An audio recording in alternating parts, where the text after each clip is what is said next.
Годинешната турбулентна жетва која во Пелагонија заврши со доцнење од неколку недели, не донесе голем берикет за фармерите, а со откупот не се офајдеа ниту најголемите производители кои остварија високи приноси.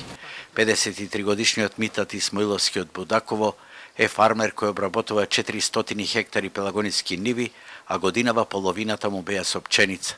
Со принос од 5,7 тони по хектар, оствари реколта од над 1 милион килограми лепно зрно, што заради хаотичниот откуп мораше да ја складира во силосите во Лознани. Бидејќи, ми треба средствата од пченицата, ја дадов Грција пченицата. 9 денари 64 пари. Ништо, пак загуба. Кога не излегва сопствената држава во сусрет на земјоделецо, па мора ние да бараме надвор чарето. Не можеме вака. Исмаиловски вели дека метежот го создаваат дивите откупувачи што имаат пунктови по селата. Нас цена не диктира дивите откупувачи по селата што имаат пунктови. Значи, тие мене ми нудат смешна цена 7 денари.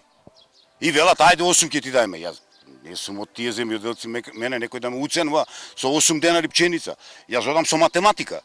Мене ме кошта 10 денари 0,20 пари мастрав за пченицата. Во вакви околности, крупните фармери постепено ќе се откажат од производството на оваа стратешка култура.